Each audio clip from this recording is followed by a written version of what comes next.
Heute geht es um das Thema Migräne. Nicht direkt mit Fotos zu tun, aber es betrifft mich, der als Selbstständiger seit ungefähr einem Jahr wieder mehr Migräne hat. Ich hatte vorher 10 Jahre lang Ruhe, gehabt, 2015 schon mal Migräne gehabt, und irgendwie ist die vor einem Jahr retour gekommen. Dann sind sehr intensive 3 Monate, wo ich gar nicht darauf klar bekam. Sommer, Herbst ist einigermaßen gegangen und seit November ist es wieder stärker. Vielleicht hat es etwas mit dem Winter zu tun, ich will es noch herausfinden. Heute 5 Fakten zum Thema Migräne, die vielleicht noch nie hast gewusst oder dir nicht so bewusst waren. Fakt Nummer 1. Es ist sehr unterschiedlich, wie sich Migräne auswirkt, ob Leute komplett nicht mehr funktionieren, bis zum Erbrechen oder einfach ein sehr starkes Kopfweh haben. Es ist auch nicht immer bei allen Menschen jedes Mal, sie Migräne haben, gleich.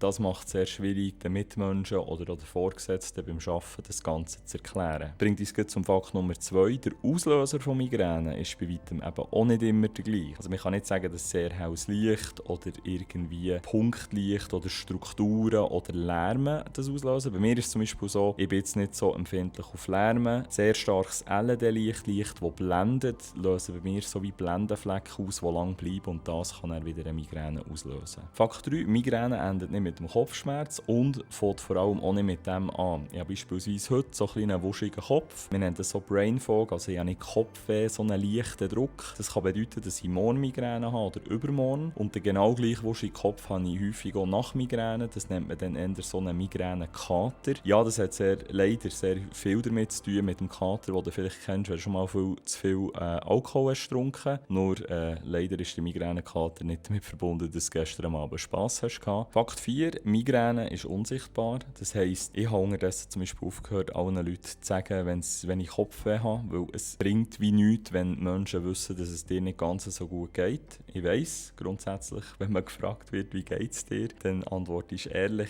aber seien wir ehrlich, was bringt es dir jetzt, wenn du weißt, dass dein Gegenüber einfach Kopfweh hat? Irgendwie bin ich im Moment so ein bisschen in der Phase, wo ich finde, es ist ein bisschen müssig, das Thema allen zu erklären. Ich weiss aber, eigentlich ist es wichtig, dass man darüber redet, eben auch wenn es einem nicht so gut geht. Fakt 5. Migräne ist eine neurologische Erkrankung. Es hat also nichts mit einem normalen Kopfweh zu tun, wo man beispielsweise wegen Wetterumschwüngen oder so hat, sondern es ist wirklich etwas, das auch noch nicht komplett erforscht ist. Es gibt unterdessen Medikamente, die aber auch wieder bei den einen helfen, bei den anderen nicht. Es gibt vor allem Medikamente mit Nebenwirkungen. Wenn dir dieses Typ-Video gefallen, mal etwas über das zu erfahren, oder wenn du eine Frage zu einem bestimmten Fakt hast oder einfach sonst noch zum Thema Migräne, stell es gerne in die Kommentare. Dann mache ich gerne mal noch ein separates Video darüber. Sonst sage ich merci fürs Zuschauen und bis zum nächsten. Hast du schon zugelassen? Ganz sicher.